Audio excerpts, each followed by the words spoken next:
Blackstone buying into a global cricket league proves private equity has officially run out of normal things to buy.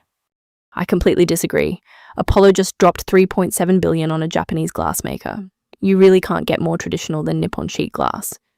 Fair. But glass is boring. I just want to see Steve Schwartzman in a cricket sweater.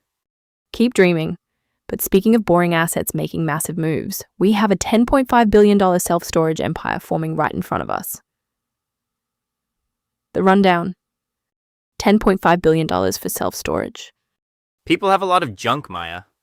Apparently, Public Storage is swallowing National Storage Affiliates Trust in an all-stock deal, and the analyst notes are already talking about scale and, wait for it, AI integration. Oh, come on. I'm reading the research note right now. Dealmakers are prioritizing large-cap acquisitions to achieve scale and integrate artificial intelligence. How do you AI a 10 by 10 metal box? Does the garage door tell you when you're hoarding too many golf clubs? They just slap the word AI on the proxy filing to keep the stock price up. It's corporate theater. But speaking of scale, Cintas is buying UniFirst for $5.5 billion, cash and stock. The uniform wars are over. Cintas wins. Are we sure the regulators let that happen? They're the two biggest players in uniform rentals. I see a massive antitrust headache here. Dealmakers are saying, watch the regulatory filings tomorrow, but I'm highly skeptical. I completely disagree. It's a highly fragmented market. You have thousands of local mom-and-pop laundries. Cintas will argue they only control a fraction of the actual workwear space. The FTC might bark, but this gets done. You're sounding very much like a guy who used to write fairness opinions for a living. I resemble that remark. But look, while you're obsessing over uniforms and storage units, I'm watching the rumor mill. Blackstone is reportedly evaluating a strategic stake in a global cricket league. Wait, really? Cricket? Yep, private equity is literally running out of North American sports to buy. That's actually smart, especially with the Middle East volatility threatening to tighten up financing for traditional cross-border deals. If you can't buy a supply chain, buy a cricket team. Exactly. We're also hearing Gilead is circling Uro Medicines for $2 billion. And Netflix just quietly scooped up Interpositive, an AI film tool developer. Actual AI this time, not storage unit AI. We also saw France's Servier grab day one biopharmaceuticals for $2.5 billion in cash today. It's just a remarkably busy week. And none of those are the most interesting deal on the board? You mean the private equity giants buying a Japanese glass company? That's the one. Apollo dropping $3.7 billion on Nippon sheet glass. Why does a mega fund suddenly care about car windshields? The big one. $3.7 billion for a glassmaker. Apollo is really out here buying windows while everyone else is desperately chasing AI. Nippon sheet glass, to be exact. Roughly 590 billion yen. And honestly, it is the most Apollo deal I have ever seen. No flashy software, no generative AI promises, just architectural and automotive glass. Boring is beautiful. Boring prints cash. When I was on the sell side, we used to drool over these massive industrial assets. Apollo looks at NSG and sees pure, unadulterated scale. You need glass for literally everything. Cars, skyscrapers, you name it. I read the footnotes on this one. The narrative is all about this robust early 2026 surge in large cap manufacturing buyouts. But zoom out for a second, we are looking at escalating geopolitical volatility in the Middle East right now. Which has nothing to do with Japanese glass. It has everything to do with global supply chains and shipping routes. You are taking on massive physical footprint risk. Plus, financing conditions for cross-border deals are tightening. Tying up $3.7 billion in a heavy manufacturing asset right now feels incredibly exposed. Oh, come on. Since when do you care about Apollo taking on complexity? That is their entire playbook. They buy the messy, heavy stuff, squeeze out the margin, and ignore the noise. I think it is a brilliant value play. Way better than throwing money at a tech valuation. I am not denying their operational chops. I am just saying the macro environment is throwing up red flags. But I guess if you have the dry powder, you have to deploy it somewhere. Speaking of deploying powder in weird places, did you see the Blackstone rumor? The Global Cricket League? Yes. Blackstone is apparently evaluating a strategic stake in international cricket. Please explain the synergies there. Private equity wants live sports. The media rights are essentially bulletproof.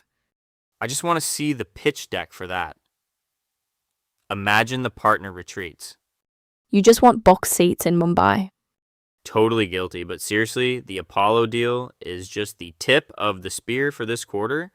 Deal makers are prioritizing absolute massive scale right now. Scale is the exact right word, because if you think 3.7 billion for glass is big, wait until you see what is happening in self-storage. The public storage mega merger, $10.5 billion. Buying National Storage Affiliates Trust, and it is an all-stock transaction. It is massive. You want to talk about boring businesses printing cash? Self-storage is the ultimate defensive real estate play. Defensive maybe, but an all-stock deal in this rate environment? I pulled the National Storage financials this morning, and I have some serious questions about the premium public storage is actually paying here. The valuation math is wild on this one. It really is. Let me walk you through exactly what they are hiding in the share conversion ratio. Voices. So the consensus note from the big banks this morning is that early 2026 M&A is surging because everyone wants large cap scale and, quote, artificial intelligence capabilities. I read that note, and honestly I laughed. They just slap AI onto every trend report now. You don't think Apollo buying Nippon Sheet Glass for $3.7 billion is an AI play? Oh, absolutely. Nothing says neural networks like architectural windshields. Come on. It's a pure value play on a legacy manufacturing asset. No algorithms required. Fair, but the second half of that analyst note is actually worth paying attention to. They're throwing up red flags on cross-border deals. Escalating Middle East volatility, supply chain headaches, tighter financing. Which makes total sense if you're trying to acquire a semiconductor plant. But apparently if you're Blackstone, you just pivot to sports. Wait, the cricket rumor? Yes.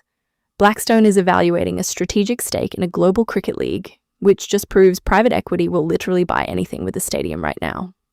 Look, as a recovering banker, I get it. Uncorrelated assets. Plus, cricket has 1 billion fans. But you think it's just them dodging the supply chain risks in traditional industrials? I think they have too much dry powder and ran out of software companies to overpay for. Ouch. Though speaking of overpaying, the healthcare and tech rumors are heating up for tomorrow. Right. We're waiting on Gilead Sciences. Word is they're closing in on a $2 billion acquisition of Oro Medicines. And dealmakers are going to be digging through regulatory filings for that 5.5 billion Cintas buyout of UniFirst. Plus, Netflix just quietly bought Interpositive. An AI film tool developer. See? That's an actual AI deal, not a glass company. Point taken. But we need to see if regulators actually let Cintas wash the competition away. Spill the tea. I am telling you, the spreadsheet jockeys in New York have completely lost their minds over sports. Oh, please tell me you are talking about the Blackstone cricket rumor. Obviously, I am talking about the Blackstone cricket rumor. They are apparently evaluating a massive strategic stake in a global cricket league. I just want to see the pitch deck for this. What is the multiple on a cricket franchise? Are we valuing them on trailing 12 months EBITDA or wickets? Do not laugh. It is actually a brilliant play. You have a massive, fiercely loyal international fan base. The media rights alone are practically a license to print money. Look, I get the media rights argument, but private equity keeps treating sports leagues like they are enterprise SaaS companies. It is absurd. You cannot optimize a sports team by cutting overhead and squeezing suppliers. The talent literally walks out the door if you try. Spoken like someone who has never tried to monetize 1 billion fans in India, it is a pure cash flow play. They want sticky, uncorrelated assets. Uncorrelated until the star bowler tears a ligament. I will stick to deals where I can actually read the clinical data. Speaking of which, the rumor mill says Gilead Sciences is closing in on Oro Medicines. $2 billion, right? $2 billion. Which is fascinating because if you look closely at Uro's early stage pipeline, that valuation is baking in a lot of future success that just is not on paper yet. The clinical footnotes are very thin. Well, Big Pharma is desperate right now. They are paying a massive premium just to feed the machine before their current patents fall off a cliff. We will see if Gilead actually makes it official tomorrow. Right, and tomorrow we also need to talk about Netflix quietly scooping up Interpositive. The AI film tool developer. That one flew totally under the radar. Exactly. Plus, I want to dig into the regulatory filings for that $5.5 billion Cintas and Uni First buyout. Bring your reading glasses. I am already highlighting the antitrust risk factors. Tomorrow's radar. Escort dot. I'm refreshing the SEC portal at dawn to catch the antitrust language on that Cintas $5.5 billion Uni First deal. You really think regulators block a uniform rental merger? Have you seen this FTC? They'd block kids trading baseball cards if one had a rare Charizard. Wrong game, Nate. I'm watching the healthcare desk. Gilead is supposedly dropping paperwork on that $2 billion RO Medicines buyout tomorrow.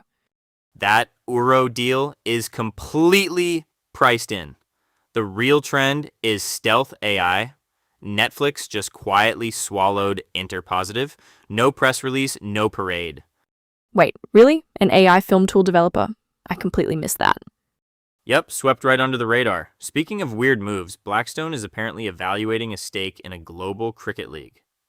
Private equity buying cricket teams. The zero interest rate era really broke people's brains. Hey, 1 billion people watch cricket. Find me a SaaS company with that kind of daily active user base. Fair enough. We'll see whose term sheets actually hit the tape tomorrow morning.